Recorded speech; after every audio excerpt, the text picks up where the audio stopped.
Dari situ lama-kelamaan saya kan dewasa, saya kelas 5 SD, mama saya pindah dari tempat saya dilahirkan, dari Lampung pindah ke Jakarta. Terus itu posisi saya masih ada di Lampung. Saat itu saya masih sekolah biasa, dan kemudian berapa lama kemudian saya itu pindah rumah. Saya pindah rumah ke rumah uak saya, jadi jatuhnya ke rumah uak saya di Lampung, karena saya masih belum menyelesaikan SD saya saat itu. Nah terus saat saya pindah rumah itu udah saya tinggal di rumah saudara saya di Lampung. Terus akhirnya saya lulus SD. Setelah saya lulus SD, saya kan mau masuk ke SMP negeri. Itu saya ada kesulitan untuk gimana kayak untuk administrasinya itu gitu. Saya ada kesulitan karena saya nggak punya akte kelahiran. Pokoknya saya nggak punya akte kelahiran. Terus nama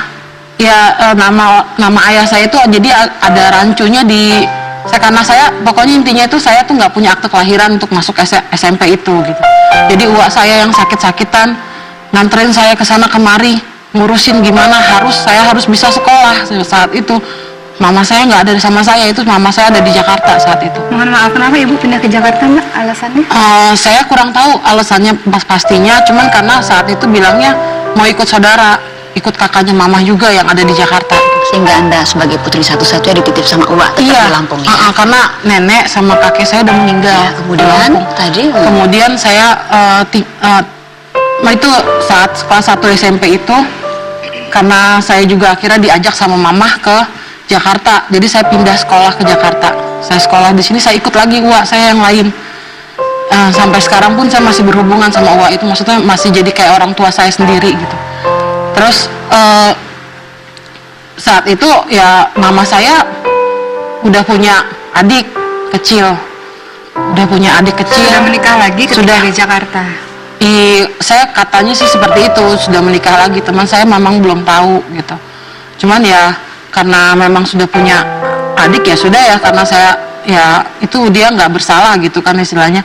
Terus suami ibunya Mbak tinggal bersama dengan ibu di Jakarta? Enggak, suaminya katanya masih ada di Lampung. Suami masih ada. Jadi mama di Jakarta, suaminya di Lampung. Terus saya sementara tinggal dulu sama uak saya itu yang di situ juga di Tangerang. Di Tangerang saya tinggal di sana hanya sampai lulus aja.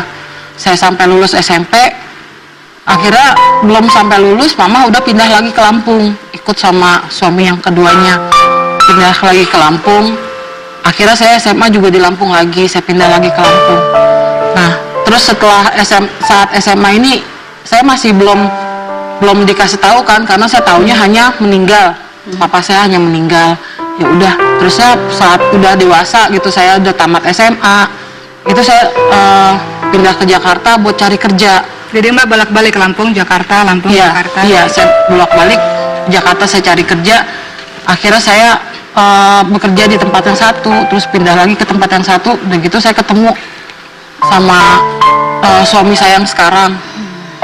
Di saat itulah saya membutuhkan banget sosok ayah saya gitu. Karena saat kita menikah kan kita harus ada wali, kita harus punya siapa saudara kandungnya.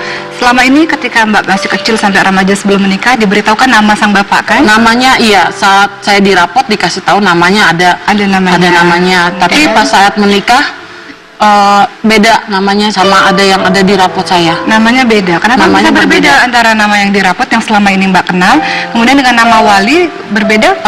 Nggak tahu, katanya sih yang nama yang aslinya ini, karena kan saya mendesak mama saya terus, saya harus tahu yang nama yang sebenarnya gitu. Katanya ternyata yang inilah katanya nama sebenarnya gitu. Yang pas saya mau nikah, jadi bukan saat yang ada saat saya tahu di Lampung. Jadi ibu Anda betul-betul tidak pernah menceritakan tentang ayah biologis Anda sama sekali. Dan seperti apa penghayatan Anda waktu masa kecil tentang kejadian ini? Masa kecil saya sama sekali nggak kayak orang-orang gitu ya.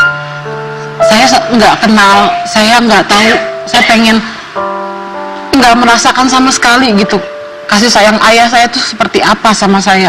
Saya mau minta apa-apa saya nggak punya, maksudnya nggak bisa gitu. Cuman sama mama, memang sih mama tulang punggung keluarga saya gitu. Cuman saya juga gimana ya, saya mau cari ayah cuman hanya tahu meninggal, tapi kan kita juga nggak tahu juga saudaranya yang mana, yang lainnya atau gimana gitu, saya nggak tahu. Kemudian Anda punya ayah tiri kan ya? Iya, saya punya ayah Bagaimana tiri. perlakuan ayah tiri Anda kepada Anda? Saya di rumah ayah tiri saya itu saya nggak tinggal di sana. Saat ayah tiri saya sudah di situ, saya langsung nggak tinggal bareng gitu sama ayah tiri saya. Saya langsung ke Jakarta, kan saat itu saya langsung di Jakarta, saya udah nggak pernah tinggal bareng sama ayah tiri saya itu gitu. Mbak, mohon maaf, ketika diberitahu sejak kecil ternyata Bapak sudah meninggal dunia, ternyata makamnya juga nggak tahu ada di mana. Pernah nggak dengar dari saudara itu ayah itu sebenarnya siapa, orang itu siapa? Apakah, mohon maaf, apakah dari hubungan pernikahan atau mohon maaf, apakah ada nggak selentingan-selentingan kabar seperti itu dari saudara-saudara? Saya saudara-saudara ya itu dia Mbak, jadinya saya itu tertutup sama sekali gitu. Jadi saudara itu juga nggak ada yang ngasih tahu saya, hanya bilangnya katanya memang sih itu dikasih tahu katanya dari luar pernikahan mungkin ya. Saya juga nggak tahu persisnya gitu. Ya gimana nya saya nggak tahu sebenarnya. Jadi ya saudara saya bilang nggak ada yang terus terang semuanya, karena mereka juga hanya bilangnya udah meninggal, udah itu terus. Itu yang Anda pahami gitu. Iya, Sehingga selalu. Anda punya ayah tiri yang Anda harapkan menjadi pengganti ayah kandung Anda. Namun ternyata bagaimana hubungannya? Iya, ayah tiri saya tuh nggak pernah. Ayah tiri saya baik, dia merawat saya gitu, dia menyekolahkan saya, dan saya juga kan punya adik 2, jadi ya maksud saya juga dirawat gitu sama ayah tiri saya. Perlakuannya sih baik ayah tiri saya kepada saya. Cuman karena saya karena mungkin ayah tiri saya orang keturunan gitu, maksudnya orang Chinese, jadi sama saya tuh nggak nyambung gitu, gimana kayak beda dari batinnya beda gitu. Jadi saya lebih baik saya keluar dari rumah itu, saya hidup kerja, saya cari nafkah buat biaya hidup sendiri gitu. Baik, Mbak Mel boleh tahu nama ayah kandung dulu, namanya dipalsukan, kemudian nama ayah kandung siapa? Nama dulunya siapa, nama ayah kandungnya siapa? Nama ayah saya dirapot namanya Suharja. Suharja. Beliau Iya. ini siapa? Diceritain nggak sama Mama? Beliau ini siapa, kok ada timbul tiba-tiba nama tersebut? Saya juga, Mama nggak pernah cerita sih sama saya, cuman katanya dulu ini masih saudara tiri, jadi masih bukan saudara, jadi minjem nama untuk menikah, katanya begitu. Setelah itu mendapatkan nama ayah kandung ini, diceritakan juga ayah kandung ini setelah bertahun-tahun diceritakan nggak sama Ibu? Mama, Mama. pas saat saya mau nikah dikasih tahu namanya, saat itu hanya sebatas itu aja, dan Mama bilang katanya itu dia udah meninggal, katanya gitu. Cuman saya tanya lagi, kalau saya memang udah meninggal, kuburannya ada di mana gitu. Cuma katanya nggak tahu, malah jadinya saya dimarah-marahin sama Mama. Baik. Baik, nanti setelah ini kita lanjutkan lagi karena ceritanya pasti masih panjang ya Mbak Mel ya. Untuk sahabat perempuan jangan kemana-mana, kita kembali lagi sesaat lagi tetap dalam Curahan Hati Perempuan.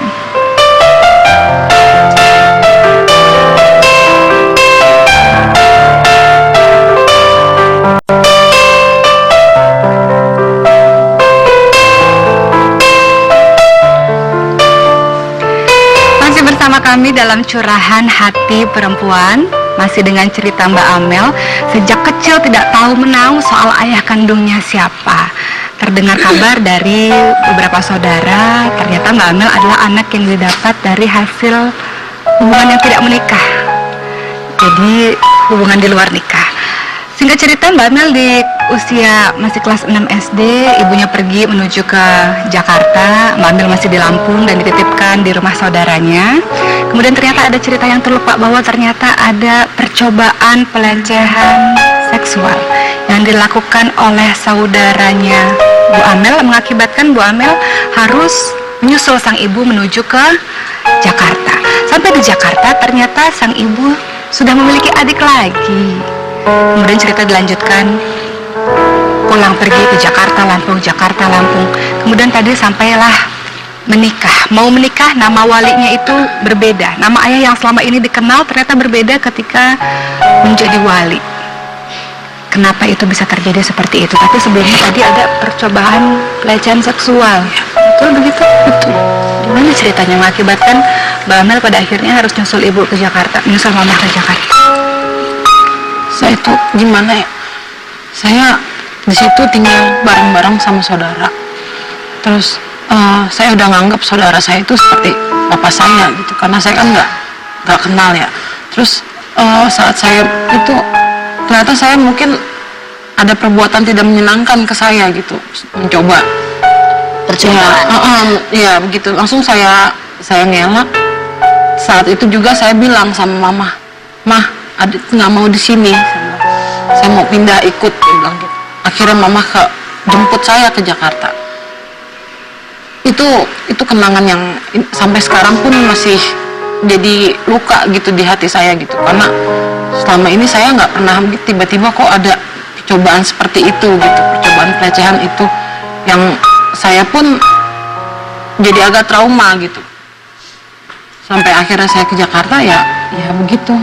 Baik, usia semakin bertambah sampai Mbak Amel akhirnya harus menikah dan membutuhkan wali. Siapa walinya jadinya? Namanya siapa? Tiba-tiba dikasih nama yang asli, ayah yang Iya. asli. Itu tadinya mama saya cerita, katanya memang benar, memang katanya ayah saya memang udah almarhum. Ayah saya itu katanya pimpinan suatu kepala cabang gitu, Ya, di sebuah perusahaan di ya. sebuah perusahaan, di pimpinan. Terus saya juga kurang tahu apa saudara dari mereka, mungkin pihak dari keluarga ayah saya itu mungkin nggak tahu adanya saya, itu yang saya pikirin. Mungkin nggak tahu adanya saya di dunia ini gitu. Ya udah jadinya, makanya mungkin itu di keep sama mama biar nggak usah, udah taunya hanya udah meninggal. Sampai kalau saya terlalu tanya, bahkan kemarin saya telepon pun mama sampai marah-marah terus sama saya. "Mama, ayah kamu tuh udah meninggal, udah," katanya gitu. "Ya udah nggak usah dicari lagi, urusin aja hidup kamu," katanya begitu. Ya udah, jadinya Anda sungguh-sungguh ingin tahu ya. sangat ingin tahu. Saya nggak mau nuntut apa-apa, saya nggak mau, cuman saya nggak mau sampai usia saya udah nggak ada, saya masih belum kenal, itu aja sebenarnya. Ya, nama bapak kandung jadinya siapa Mbak? Sumaryoto. Sumaryoto. Iya. Ketika menikah akhirnya memakai wali hak. Intinya itu Sumaryoto, wali hak. Dan saya saat saya menikah itu bukan seperti orang kebanyakan yang menikah minta izin dulu sama keluarga gitu ya. Saya menikah tuh saya pakai perjanjian depan Pak Penghulu. Itu ada perjanjian, karena Pak Penghulu itu nggak mau dituntut, nggak mau nanti dia disalahkan, tiba-tiba ada yang menuntut dia karena dia menikahkan saya gitu. Pak Penghulu itu sama sekali, jadi saya menikah tuh saya mau kayak orang membaca perjanjian di atas materai. Itu yang saya bacakan, itu ada rasa Apa isi malu. perjanjian itu apa? Isi perjanjiannya kurang lebih tuh seperti saya ini memang nggak punya ayah, dan saya juga beliau Pak Penghulu itu nggak mau dituntut. Nanti kalau misalnya ada keluarga dari pihak ayah saya yang ini begitu menyalahkan dia nggak mau. Baik Mbak Amel, sekarang kita telepon ibunya Mbak Amel ya. Kita mau tanya. Assalamualaikum. Ibunya Bu Amel siapa namanya, Maaf? Ibu Desi. Ibu Desi. Assalamualaikum Bu Desi. Halo. Halo Bu Desi. Assalamualaikum. Oh belum tersambung. Baik, tadi soal pernikahan yang akhirnya harus menggunakan wali. Ya, apa yang Wali Anda- hakim. Apa yang Anda alami ya pada saat pernikahan? Nama ayah masih tidak jelas. Iya, saya ada malu yang karena saya waktu itu saya nikah di masjid. Saya malu dengan pihak mertua saya gitu. Baik Mbak Amel, nanti ceritanya kita sambung lagi soalnya sudah tersambung ya. Oh, iya. Assalamualaikum Bu Desi. Assalamualaikum, halo Ibu. Bu Desi. Waalaikumsalam, halo. Iya Ibu, saya Oki dari Curahan Hati Perempuan Trans TV Ibu. Iya, Iya, Ibu Desi, di samping saya ini sudah ada anaknya Ibu, Mbak Amel. iya. Iya, yang cerita sama kita katanya nggak tahu ayah kandungnya Bu. Iya. Mbak Amel ini ingin sekali mengetahui nama ayah kandungnya, Bu.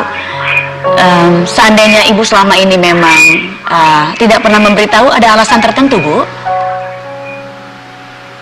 Ya, alasannya ya itu tadi ya, saya pikir ya takut untuk selanjutnya ya, karena ya itu tadi ya, karena mereka pada saat itu kan dia masih ada jabatan ya, Bu. Ya, Bapak kandungnya Mbak Amel masih ada jabatan pada saat itu, sehingga yang paling Anda minimal kan khawatirkan, saya Bu? harus. Sehingga apa yang mengkhawatirkan Anda untuk menceritakan pada anak Anda sendiri, Bu? Ya, halo. Ya, Bu Desi, apa yang paling mengkhawatirkan Anda untuk menceritakan tentang keberadaan ayah kandung Mbak Amel kepada Mbak Amel saat ini, Bu? Ibu volume Ya, TV-nya itu boleh tadi dikecilin, yang Bu? saya takutkan ya, Ya, ya berkepanjangan gitu loh, Bu. Maksud saya ya sudah lah gitu loh. Saya pikir ya, toh kita sudah masing-masing, udah sama-sama kan gitu loh. Saya mau cerita yang sebetulnya berat sekali, Bu. Jujur. apa yang sebetulnya terjadi, Bu? Apakah ayah kandung Mbak Amel menolak keberadaan Anda dan anaknya? Sebetulnya tahu, Bu. Cuma saya yang nggak mau ketemu, saya yang menjauh gitu loh, Bu. Apa yang membuat Anda menjauh, Bu? Ya itu tadi lah, Bu. Karena saya merasa ya berat, Bu. Saya harus cerita aja, Bu. Sedemikian beratnya ya.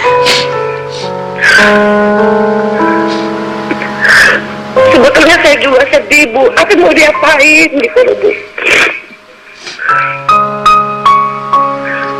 Apa yang menjadi kendala sehingga berat bagi Anda menceritakan dari hati ke hati pada putri Anda sendiri?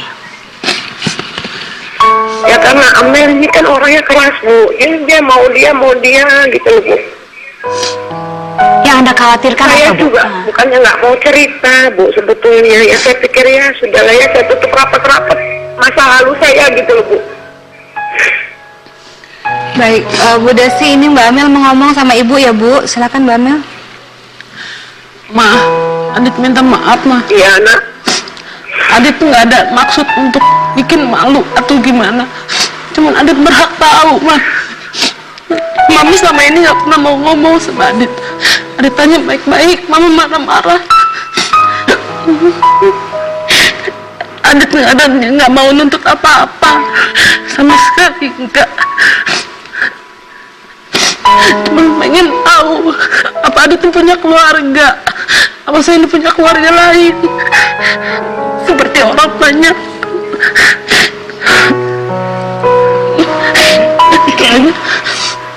Bu Desi. Halo, Bu. Iya. Iya. Mungkin bisa dikomentarin tadi, Bu. Tadi Mbak Amel bilang Mbak Amel berhak tahu katanya, Bu. Ya memang dia berhak kok, Bu. Dia tahu, Bu. Yang sebenarnya itu semua memang udah kesalahan saya kok, Bu. Mungkin setelah ini Ibu nanti di rumah bisa berbicara dari ke hati dengan putri Anda. Insya Allah, Bu. Mudah-mudahan bisa. Insya Allah ya. Insya Allah. Insya Allah. Bu Desi, terima kasih ya. Nanti setelah ini insya Allah ada perbincangan lagi dengan anaknya, dengan Mbak Amel, dan diceritakan ayahnya. Terima kasih Bu Desi ya, Bu. Terima kasih. Iya. Iya, Assalamualaikum.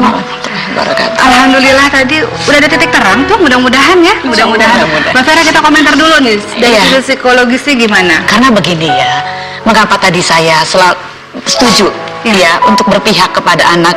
Betul. Karena setiap anak punya hak untuk tahu pohon keluarganya. Betul. Siapa bapaknya, siapa ibunya. Betul. Ya, ini hak setiap anak loh Betul. untuk paham.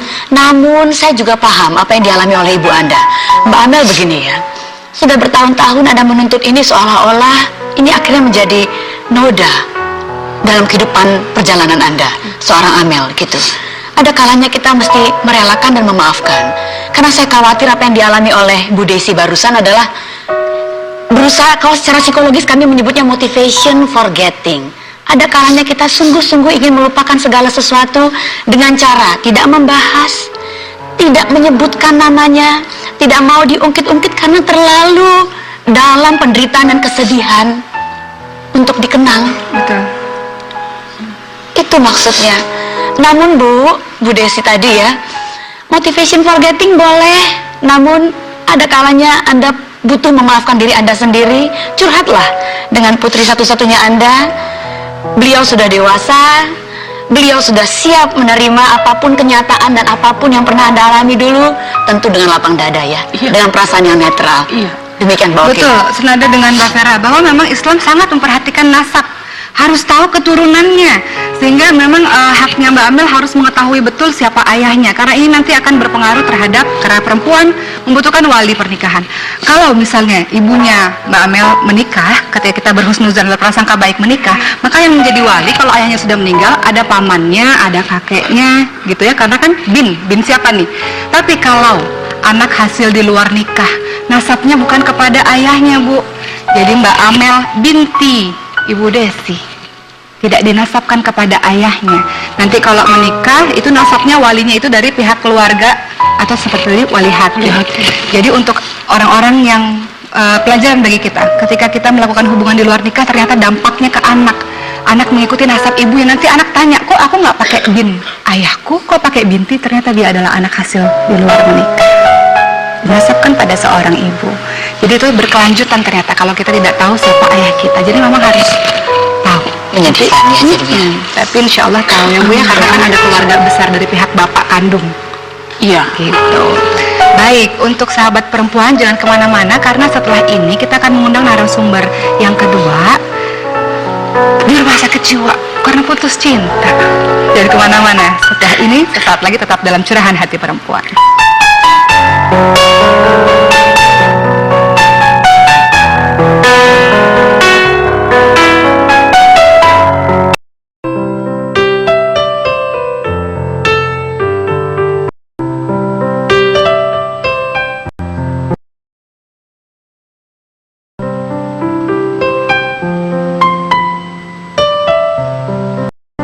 Kembali bersama kami dalam curahan hati perempuan.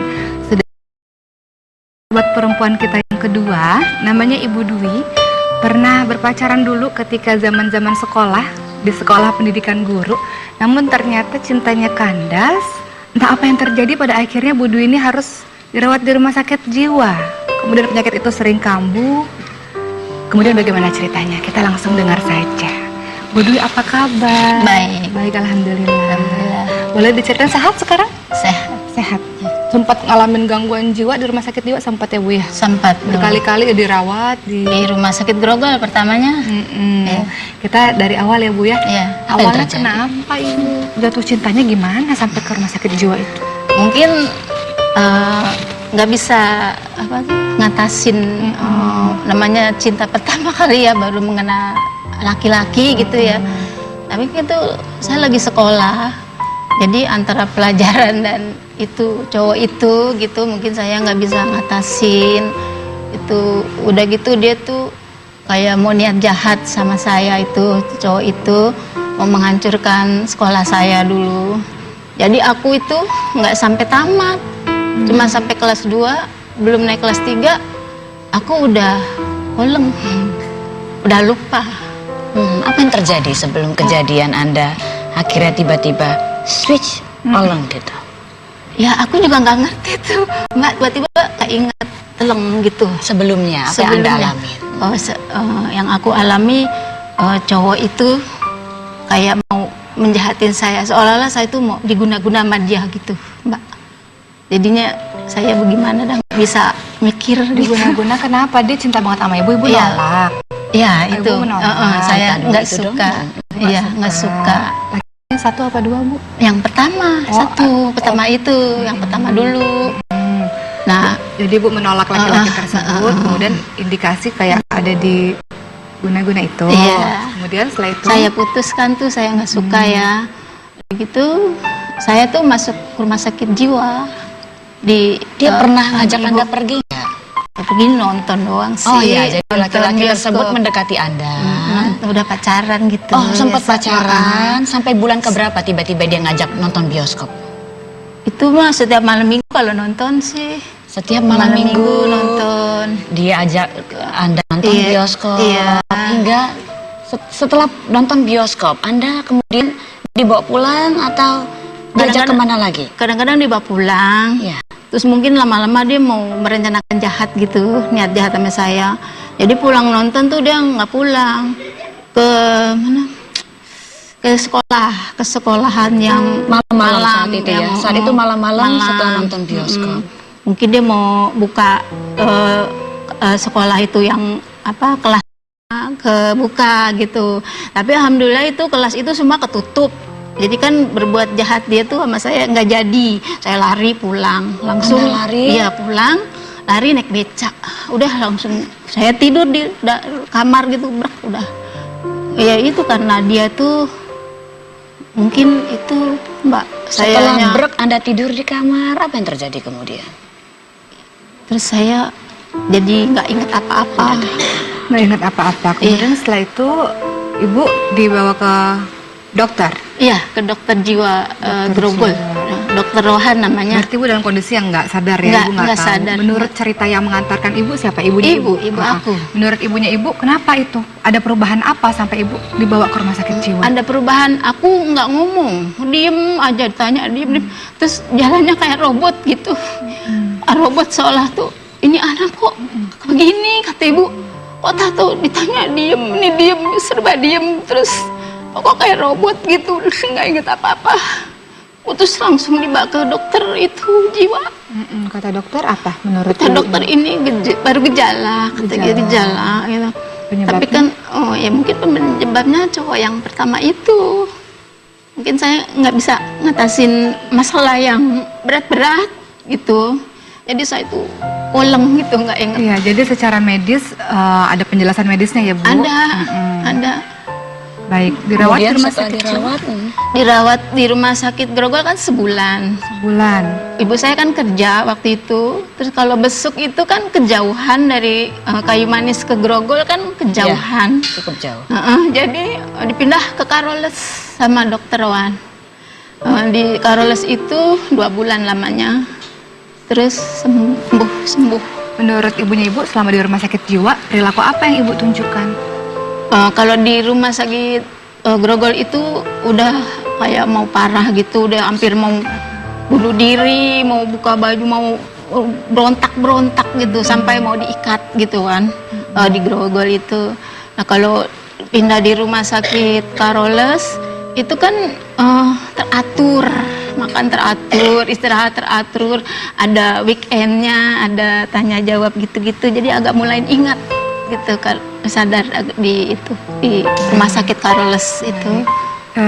Cerita berlanjut beberapa tahun kemudian ibu menikah akhirnya? Nah akhirnya pulang dari rumah sakit jiwa itu kan udah sembuh, tapi ada yang suka itu, yang cowok kedua itu kan suka juga, ada yang suka sama aku gitu. Mungkin, tapi cowok itu udah tahu kalau aku sakit jiwa, yang nomor 2 tuh. Ya, yang kedua ini yang menikahkan ibu, menikahi ibu. Yanto itu Pak, Yanto itu yang jadi sekarang jadi suami aku. Ya. Itu dia waktu saya sakit tuh besuk sama ibunya, besuk. Tapi saya nggak inget kalau itu pacar saya gitu, nggak inget masih itu gitu. Nah terus udah 2 bulan itu sembuh, dia masih nunggu saya gitu, suruh cari yang lain dia nggak mau. Masih nunggu saya sampai saya sembuh, sampai saya pokok mau nikah sama Dwi, kata gitu, kata dia. Udah itu kan. Baik. Udah sembuh. Baik. Ibu nanti kita lanjutin ceritanya ya, Iya. kehidupan rumah tangganya dengan sakitnya ibu tadi ya. Iya. Untuk sahabat perempuan jangan kemana-mana. Setelah ini kita kembali lagi dengan cerita yang lebih lengkap, tetap dalam Curahan Hati Perempuan.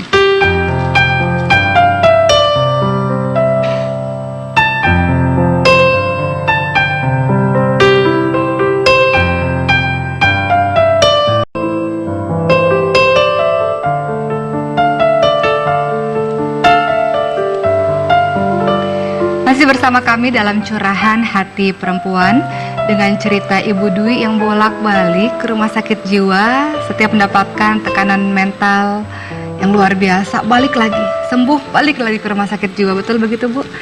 Tadi cerita kita sampai Ibu menikah. Iya.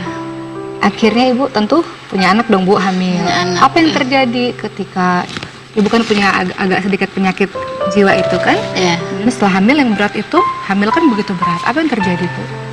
Yang anak kedua ini. Anak Iya. pertama dulu. Oh, anak pertama. Oh, yang anak seperti pertama dulu namanya punya anak ya kita bahagia ya, anak pertama. Suami tuh kayaknya baik gitu sama saya. apa? Berarti sehat Bu pernikahannya, Pertama sehat, kehamilannya. Baik. sehat. Terus sampai anak setahun, aku kan belum KB pada waktu itu. anak setahun saya udah ada lagi. Kalau orang Jawa kan bilang kesundulan ya. Udah gitu, terus hamil kedua itu saya tuh nggak ngerasa ngidam, nggak apa gitu. Tahu-tahu pengennya tidurnya di kolong. Ibu pengen tidur di kolong. Tidur di kolong, pas tidur masuk begitu grosor udah diem kagak apa. Berapa lama di sana? Itu selama 6 bulan. 6 bulan Ibu tidur di kolong. Iya, kolong Lagi pas hamil tidur. maksudnya? Iya, Di lagi mana hamil. suami Anda pada saat itu? Suami aku di rumah orang tuanya. Loh, kenapa nggak sama Ibu, kan Ibu lagi hamil? Dia kan nggak tanggung jawab Bu, orang suami aku. Pas anak kedua itu kan dia kadang-kadang kerja, kadang-kadang enggak gitu. Jadi Ibu tinggal sama ibunya Pisah dulu lah gitu istilahnya. Jadi selama 6 bulan lagi hamil tidur di kolong tempat tidur. Iya, di kolong tempat tidur sampai 6 bulan itu. Ibu sadar nggak pas lagi tidur di kolong? Nggak sadar. Nggak sadar. Rasanya itu di kasur aja. Rasanya di kasur. Anak Ibu siapa yang ngerawat yang pertama? Saya. Yang Sama kedua ibu. kemudian? Yang kedua kemudian itu kan udah 6 bulan jalan 7, 8 sampai ngelahirin itu. Saya kan subuh ceritanya mau buang air. Udah 9 bulan itu pas mau lahiran anak kedua.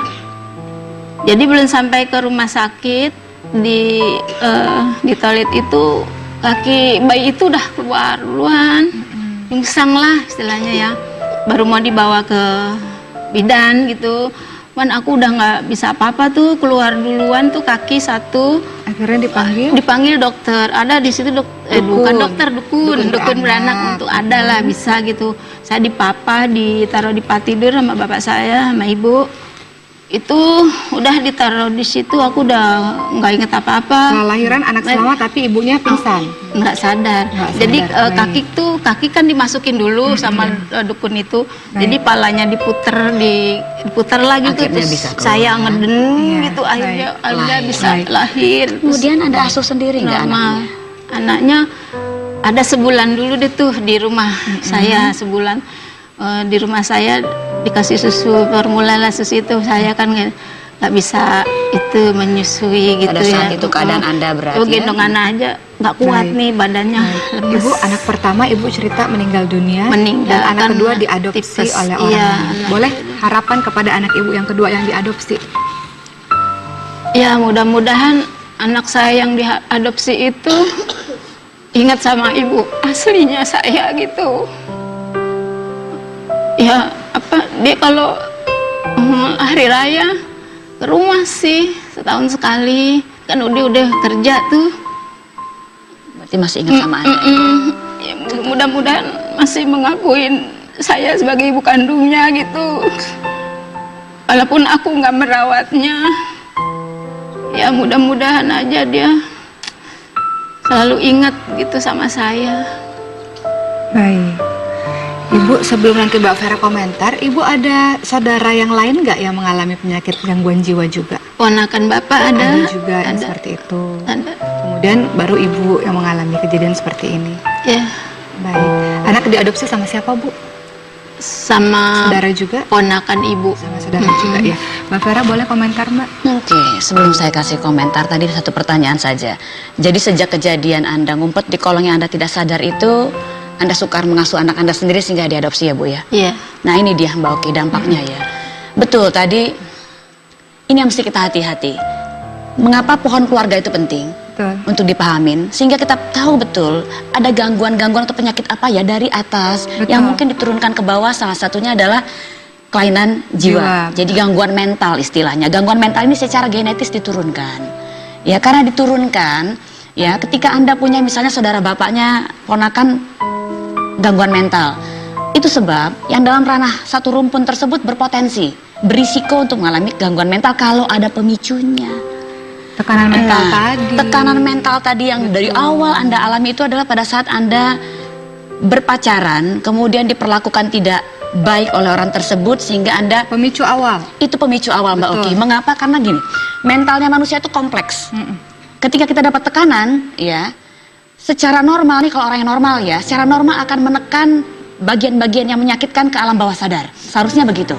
Atau kalau nggak kita benahi, kita berpikir secara rasional untuk itu sehingga kita lega secara emosional. Namun pada beberapa orang tertentu bebannya demikian berat sehingga mekanisme pertahanan mental kita nggak mampu untuk menekan ke alam bawah sadar atau memperbaikinya, sehingga tiba-tiba dia ngambil alih isi pikiran Anda. Tiba-tiba Anda nggak ingat, Anda nggak sadar. Bagi orang kebanyakan Anda sedang mengalami gangguan jiwa. Itu Mbak Oki. Ya Mbak Vera, terima kasih. Ini mengenai penyakit betul ya Mbak Vera ya? Gangguan sih ya? sebetulnya ya, Mengenai secara mental ya. ketika ada seseorang keluarga kita misalnya yang mengalami gangguan mental, gangguan jiwa, ini sebenarnya kewajiban dari pihak keluarga untuk protek sekali terhadap orang ini, terhadap saudara kita ini, karena kalau terjadi lagi seperti yang Mbak Vera tadi sebutkan, terjadi lagi tekanan mental lagi, mulai kambuh lagi. Kambuh, dan begitu dia kambuh Mbak Oki, semakin mudah untuk switch kambuh. Ada Ya. sedikit saja switch kambuh gitu Mbak Oki. Baik, jadi ini adalah tanggung jawab bagi keluarga terdekatnya untuk menjaga dengan baik. Tadi menikah, itu ada pihak keluarga, ada wali yang bisa memilih kira-kira pasangan yang terbaik yang mampu menjaga, yang menerima apa adanya. Soalnya tadi katanya suaminya mabuk-mabukan Bu, nggak pulang-pulang, judi. Ya, judi, sering antangan juga, Iya. suka. Iya, karena kan kita diberi kewajiban, apalagi untuk para ayah dan para ibu juga. Ku anfusakum wa ahlikum naro, menjaga keluarga kita, diri kita dan keluarga kita dari api neraka. Maksudnya di sini adalah menjaga kebaikan untuk dirinya sendiri dan untuk keluarganya dengan protek dengan baik. Setelah ini kita akan undang narasumber kita yang tadi, Mbak Amel sama Bu Dwi bersama-sama di sini. Untuk sahabat perempuan jangan kemana-mana, kita kembali lagi setelah ini tetap dalam Curahan Hati Perempuan.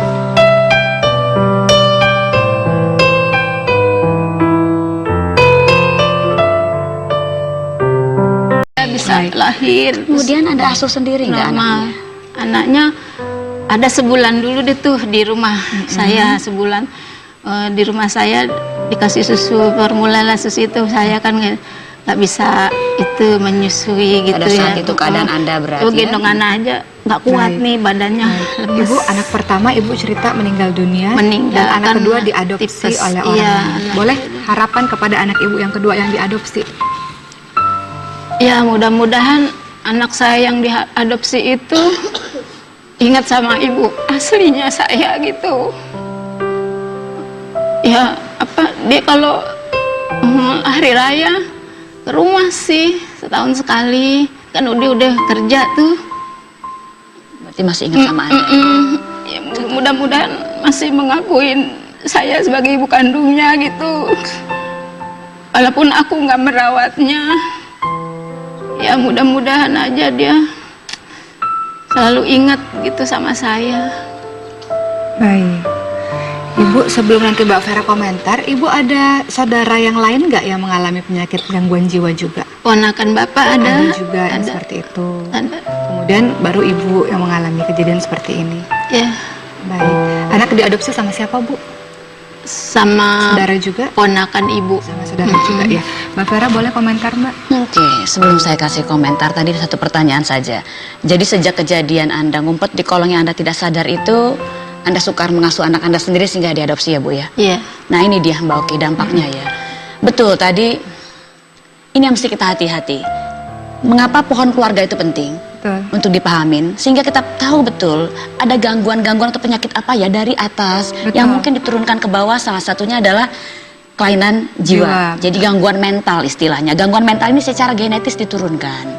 Ya karena diturunkan, ya ketika Anda punya misalnya saudara bapaknya ponakan gangguan mental, itu sebab yang dalam ranah satu rumpun tersebut berpotensi berisiko untuk mengalami gangguan mental kalau ada pemicunya. Tekanan mental Nah, tadi. tekanan mental tadi yang dari awal Anda alami itu adalah pada saat Anda berpacaran, kemudian diperlakukan tidak baik oleh orang tersebut sehingga Anda, Pemicu awal. itu pemicu awal Mbak Betul. Oki. Mengapa? Karena gini, mentalnya manusia itu kompleks. Ketika kita dapat tekanan, ya, secara normal nih kalau orang yang normal ya, secara normal akan menekan bagian-bagian yang menyakitkan ke alam bawah sadar. Seharusnya begitu. Atau kalau nggak kita benahi, kita berpikir secara rasional untuk itu sehingga kita lega secara emosional. Namun pada beberapa orang tertentu bebannya demikian berat sehingga mekanisme pertahanan mental kita nggak mampu untuk menekan ke alam bawah sadar atau memperbaikinya sehingga tiba-tiba dia ngambil alih isi pikiran Anda. Tiba-tiba Anda nggak ingat, Anda nggak sadar. Bagi orang kebanyakan Anda sedang mengalami gangguan jiwa. Itu Mbak Oki. Ya Mbak Vera, terima kasih. Ini mengenai penyakit betul ya Mbak Vera ya? Gangguan sih ya? sebetulnya ya, Mengenai secara mental ya. ketika ada seseorang keluarga kita misalnya yang mengalami gangguan mental, gangguan jiwa, ini sebenarnya kewajiban dari pihak keluarga untuk protek sekali terhadap orang ini, terhadap saudara kita ini, karena kalau terjadi lagi seperti yang Mbak Vera tadi sebutkan, terjadi lagi tekanan mental lagi, mulai kambuh lagi. Kambuh, dan begitu dia kambuh Mbak Oki, semakin mudah untuk switch kambuh. Ada Ya. sedikit saja switch kambuh gitu Mbak Oki. Baik, jadi ini adalah tanggung jawab bagi keluarga terdekatnya untuk menjaga dengan baik. Tadi menikah, itu ada pihak keluarga, ada wali yang bisa memilih kira-kira pasangan yang terbaik yang mampu menjaga, yang menerima apa adanya. Soalnya tadi katanya suaminya mabuk-mabukan Bu, nggak pulang-pulang, judi. Ya, judi sering antangan juga, Iya. suka. Iya, karena kan kita diberi kewajiban apalagi untuk para ayah dan para ibu juga, ku anfusakum wa ahlikum naro, menjaga keluarga kita, diri kita dan keluarga kita dari api neraka. Maksudnya di sini adalah menjaga kebaikan untuk dirinya sendiri dan untuk keluarganya dengan protek dengan baik. Setelah ini kita akan undang narasumber kita yang tadi, Mbak Amel sama Bu Dwi bersama-sama di sini. Untuk sahabat perempuan jangan kemana-mana, kita kembali lagi setelah ini tetap dalam Curahan Hati Perempuan.